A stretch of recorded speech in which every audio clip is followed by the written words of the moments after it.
Economists have raised concerns about South Africa's growing foreign debt burden. Some are calling for tax revenue to increase or for spending to be reduced, while others warn against the negative consequences this could have on the struggling economy.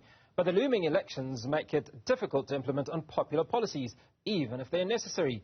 Econometrics Chief Economist Dr Azar Jammine joins us for more. Dr Jammine, appreciate your time.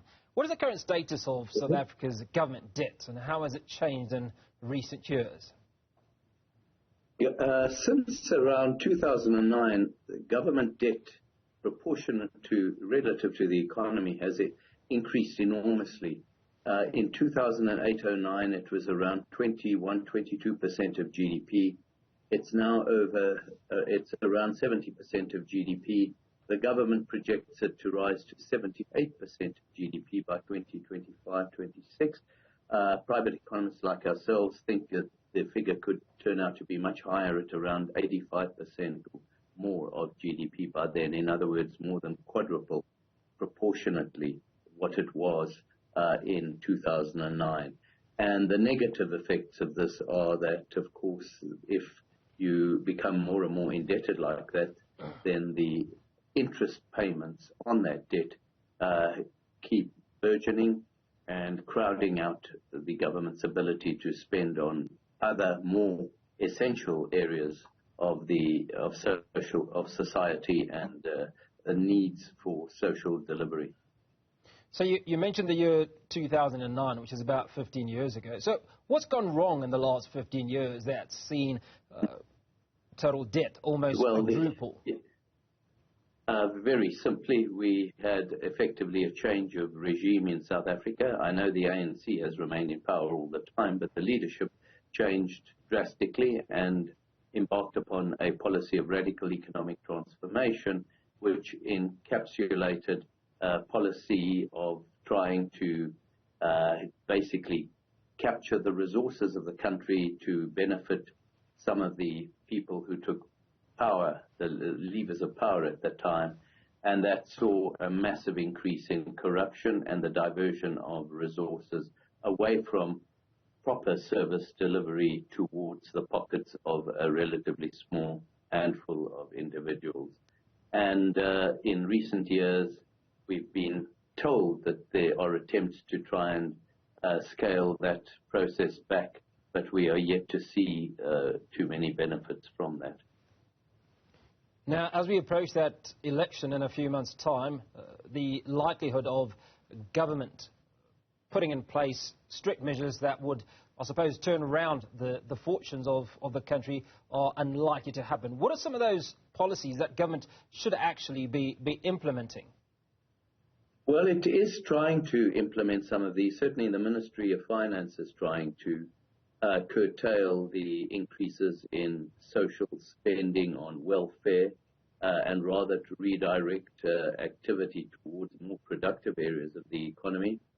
The Ministry of Finance is also trying to rein in spending on compensation of public servants, either by reallocating public servants to areas where they are needed or actually cutting back on the headcount of the public service, and trying to resist big salary increases. And the third big area is the massive increase in the amount of aid that governments had to give to troubled state-owned enterprises, and they've been one of the primary vehicles through which this policy of state capture and corruption has actually been affected. We've seen a lot of tenders being awarded to people who have siphoned off those funds, and we've seen very little outcome and output from those tenders being implemented. Well, Dr. Jammine, one of the things that's on the agenda is that we need to stop borrowing, or the country should stop borrowing, but that's not happening. There are key terms that we need to talk about for loans received for the Just Energy Transition Plan, for instance. What are sort of amounts, duration, interest rates and grace periods come into question? How does all that impact the general objective of cutting back on some of these loans? Well, what has been obviously, if government keeps spending more and more on various things due to corrupt activities in part or due to inefficiencies, it has to borrow more unless it raises taxes commensurately. And it's been reluctant to raise taxes commensurately because they're already very high. So it's been compelled to borrow more, ever more. Now, what I think you would like to refer to is not only the rise in public debt, but the increased proportion of that debt being sourced from foreign sources. And that has been taking place gradually. For many years, we have been very pleased about the fact that the South African government has resisted borrowing from foreign sources anywhere near to the extent of many other emerging markets, and that has made us less vulnerable to having to pay back a huge amount in our local currency when our local currency depreciates. But in recent years, those foreign sources of debt have become increasingly more attractive because the interest rates that they bear are so much lower than the interest rates that we have to pay on our local currency borrowings.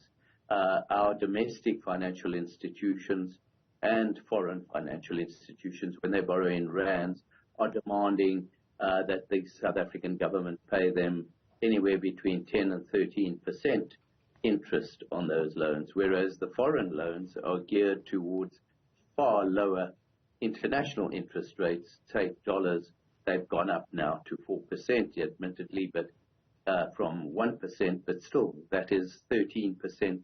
That's still 9% lower than the interest rates that South Africans have to pay on their rand debt. And so it's become very seductive for the government to borrow increasingly from abroad. But that does increase our vulnerability in the event that the rand depreciates a lot further. I don't believe that is the case in the short term, but from a longer term point of view, that becomes a new risk. Well, I suppose we must talk about the performance of the South African rand over the next few years, over the next few months. What are the forecasts? Because this will obviously have an impact on this offshore borrowing.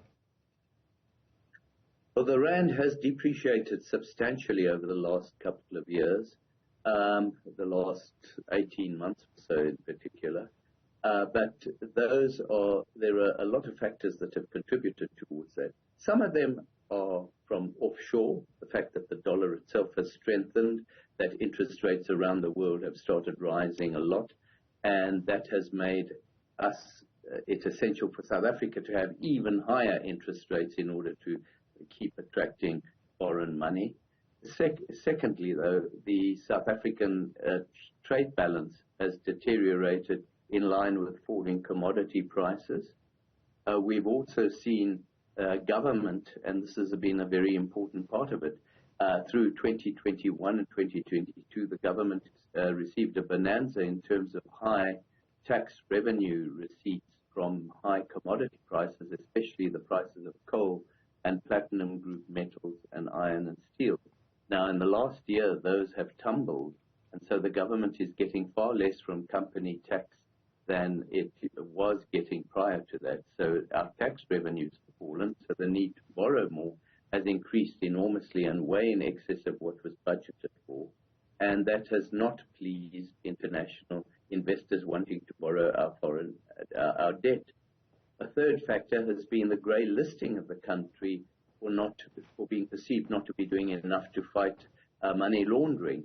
And that has increased the cost of doing business and investing in South African debt for foreigners. And just generally, it has increased the compliance factor for such transactions.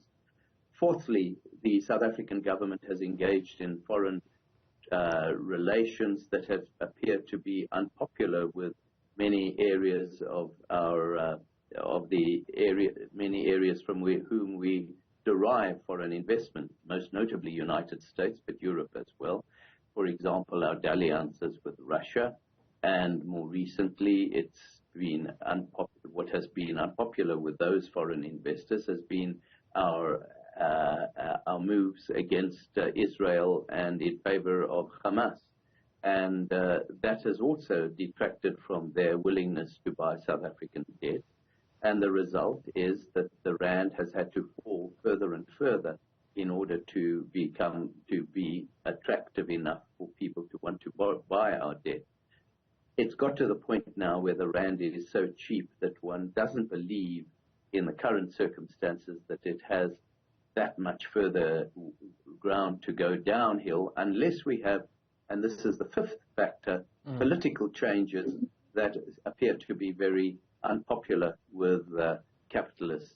For example, an ANC-EFF coalition after the 2024 elections would go down like a lead balloon, and the rand could fall a lot further then. But, you know, barring such a catastrophe, one does not see the currency falling a lot further in the short to medium term. It is already extremely cheap. It has gone down a long, long way already. Appreciate your time, Econometrics Chief Economist Dr Azar Jammine.